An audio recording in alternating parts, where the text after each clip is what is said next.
Hi and welcome to History Legends. Here's the latest update about the Russo-Ukrainian war. This video is not like any other I did before. To the best of my ability, I will try to answer the golden question, which is how many Russian losses since the beginning of the invasion. I know it's a sensitive topic, so I'll try to be as objective as possible. I'll use a scientific method. Trust the science. If you like the information you get from me and want to support my work, you can donate to my Patreon, link in the description. You know, when you go to the gym and you're about to work out a big muscle, it's always a good idea to warm up a little bit before. So that's what we'll try to do. We'll try to activate our brain cells. First of all, what is a casualty? What do we mean by losses? Casualties is a total of fatalities, injured, missing, and captured soldiers. So when we talk about 100 casualties, it does not necessarily mean 100 dead. And usually by NATO standards, you have 3 injured called wounded for every death. Now, I saw a lot of newspaper articles compare American losses in Afghanistan with the Russian losses in Ukraine. And honestly, it's just ridiculous. The first mistake is comparing a high-intensity war with modern weapons with an insurgency, aka guerrilla warfare. It's not comparable. And the second mistake is how they play around with numbers and just throw random stuff at you. They said, and I quote, "For comparison, the entire 20-year US war in Afghanistan resulted in 2,461 American fatalities." Alright, but like we said before, that's only fatalities. That's not casualties. To that number, we have to add the 20,752 American service members that were wounded in Afghanistan. So in Afghanistan, Americans stand at 23,213 casualties. Already a much bigger number. And notice how there's a lot more wounded for every fatality. But we're not done. In Iraq, Americans suffered 4,492 fatalities, plus 32,222 wounded, for a total of 36,710 casualties.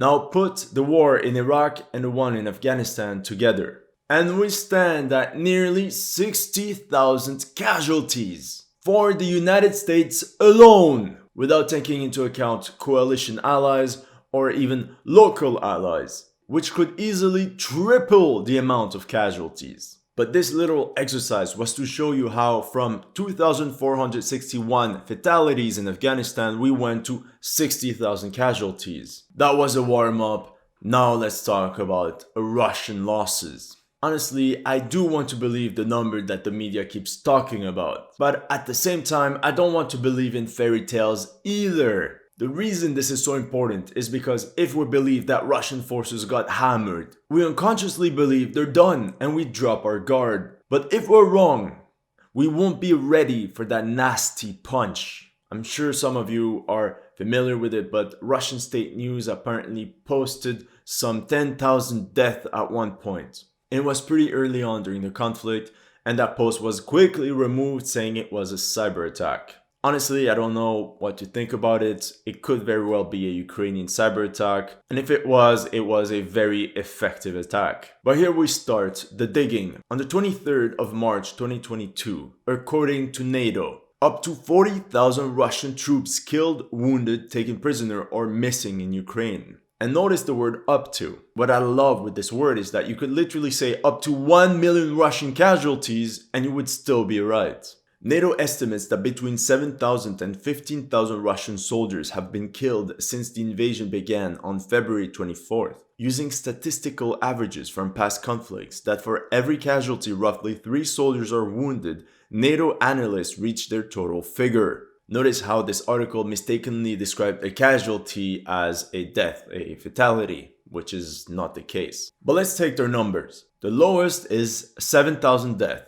Times 4 because we have 3 wounded and 1 death, for a total of 28,000 casualties. And now the higher bracket is 15,000 deaths times 4 for 60,000 casualties. Overall, NATO believes that Russian losses are between 28,000 and 60,000 killed, wounded, or captured, out of an invasion force of 200,000. That's huge, considering it's only 1 month of battle. Now, it might be a coincidence, but on the 22nd of March, one day before the article was posted, a Ukrainian newspaper said Ukraine's general staff says 15,300 Russian troops killed since February 24th. The numbers are relatively close, and I feel that a lot of American reports or NATO reports stem from direct information from the Ukrainian general staff. This might be where the number's coming from. Now my question is, do we have 15,300 Russian bodies? Of course not. So how can we tell? We have destroyed Russian equipment. A ton of it. According to the report, Ukrainian troops have also destroyed 509 Russian tanks, 1,556 armored vehicles, 252 artillery pieces, 80 multiple rocket launchers, 45 surface-to-air missiles, 99 jets, 123 helicopters, and 35 drones. That's a lot of burnt steel. Now, I don't know how much I trust that number. Since we're talking about destroyed equipment, there's a website called Oryx Pion Cup that documents every Russian vehicle loss in Ukraine, with date, pictures, model name, and even location. Now this is where it gets interesting. Roughly speaking, the Russians have lost 2,000 vehicles. But again, not all of them are destroyed. For example, it says that the Russians have lost 331 tanks, of which 144 were destroyed, 6 were damaged, 42 were abandoned, and 139 captured. In a very rough estimate, my goal is to only look at the destroyed number of vehicles, use a 5 crewman average, and go from there. According to that website, we have 144 destroyed tanks, 111 AFVs, 172 IFVs, 21 APCs, and 38 other vehicles such as the Tiger, and 18 self-propelled artillery. We stand at about 504 vehicles, and if we apply the 5 crew inside average, we stand at 2,520 death at least. And here we don't even take into account Russian paratroopers, special forces, or infantry losses. Now the reason why I want to look at destroyed Russian vehicles is that for abandoned, damaged, and captured vehicles, I guess that the Russian crew managed to escape. So they're not dead. Now it's true that some were captured, but they're not all dead. But if we use these numbers, 2,500 death, let's say with the infantry and everyone, it's 4,000 death. And if we use the formula times 4, we're at 16,000 casualties. So keep that number in mind. Now, by due diligence, I have to look at Russian official figures from the Ministry of Defense. They claim 1,351 service death and 3,825 injured for a total of 5,176 casualties. Should we believe these figures more than the others? Of course not. But we can't brush them away either. It's just another data point that we have to take into account, even if it might be an outlier. So they claim 5,176 casualties. However, sneaky Russians, that only takes into account losses from the Russian armed forces, which doesn't include separatist forces from Donetsk and Luhansk, since they're not officially part of the Russian armed forces. It's very hard to say, but I saw some number claim that they lost 700 casualties. That would make the losses of Russian forces at about 6,000 casualties. Granted, it looks very low. But I have a solution. For example, let's take a look at the First Chechen War. Officially, the Russians lost 5,732 killed or missing. But the Union of the Committees of the Soldiers' Mothers of Russia claims 14,000 deaths. Basically 2.5 times higher than the official figures. If we apply that same rule of thumb, which I call the Chechen factor, if we apply that to the Ukraine war, Russian losses jumped from 6,000 casualties to 15,000 casualties. And if you've been paying attention, it's pretty close to our first estimate. Disclaimer, once again, since many people confuse casualties with fatalities, we could be facing 700 separatists and other allies dead. And by NATO standards, that would mean 2,100 of them wounded for a total of 2,800 casualties. This is not crazy to believe since they have been facing the most fortified Ukrainian defenses. Now add this to the official Russian figures and it gives us 7,976 Russian and allies casualties, times the Chechen factor of 2.5 for a total of 19,940 casualties. But I'm not done. Someone actually made a graph about Russian losses, and I think it's so interesting I have to show it to you. This is exactly the graph that I wanted to look for. So for example, the first thing is if we look at day 30, 16,100 casualties. You see how that number keeps popping back, 15,000, 16,000, all the losses of equipment and everything, but I only want to know personnel losses. So I take all that out.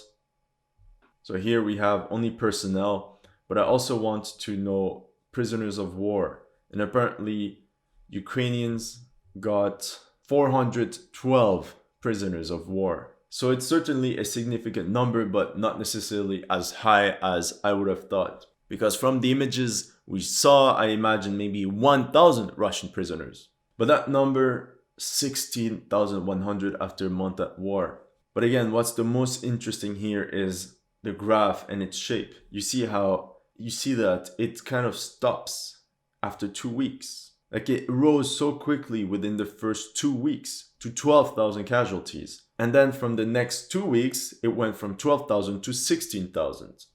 Now the reason here it's flat, it's because it's always 12,000. There must be a problem with the data, but let's say it's a soft increase like this, a straight line. And this can be explained because after 2 weeks, the Russians kind of stopped their offensive. They stopped going for their cavalry charge and became much more careful in their approach. And we see how their casualties diminished 3 times. Honestly, the more I look at the 40,000 casualties number, the more I think of it like girl inches, for those that understand. And this graph is important too because a lot of people are still stuck in that first 2 weeks thinking where the Russians are losing and falling by like flies, and that it's still the same rate of casualties, but that's not the case. For example, look at that. On day 7, they had 5,840 casualties, and it bumped to 9,000 the next day. That's huge. Now, disclaimer, it says Russian losses, which would mean casualties and not fatalities alone. 12,000 casualties in 13 days is about 927 a day. And then we went from 12,000 casualties to 16,000 casualties, so 4,000, divided by 17 days, for a new daily average of 235 casualties. You see that massive drop. And I think it's also important to note that not every man in the 200,000 strong Russian army deployed in Ukraine is a combat soldier. 16,000 out of 200,000 is 8%. But that 8% is not equally distributed. Some units, the combat units or tank units that went ahead at first, probably suffered 80-90% casualties, so it's not equally distributed. So yes, it's easy for an army to stall with 8% casualties because the frontline units are the ones the most affected and we need new replacement for them, which the Russians seem to struggle with. That's why they dig in and wait. And now heavily rely on artillery power, which they didn't before. This reminds me of the similar situation Anglo-Canadian forces faced in Normandy. They suffered 83,000 casualties out of about 1 million men involved. That is about 8% casualties. But once again, these were not equally distributed. The rifle companies had been the hardest hit. Though they formed no more than 20% of the whole, they had taken 70% of the casualties. And overall, Anglo-Canadian infantry divisions lost 75% of their initial strength within 3 months, even if the aggregate percentage of casualties was 8%. From this moment on, British formations exhibited more caution since they had a hard time finding replacements for foot soldiers and relied heavily on artillery strikes. A very similar situation which the Russians face in Ukraine. In the end, with the data available, this is why we can believe Russian casualties to be between 15,000 and 20,000 killed, wounded, or captured, which is already huge. And this could also explain why Putin wanted to hire at least 16,000 Syrian mercenaries. You see how that number 15,000-16,000 always comes back. Now in terms of military operations, we can praise the Ukrainian armed forces. They deserve an A for their performance since they fought to the highest level we could expect them to. Let me know what you thought about this analysis in the comment section below. If you're new to this channel, don't forget to like and subscribe. And if you like the information I provided, consider joining my Patreon. The link is in the description.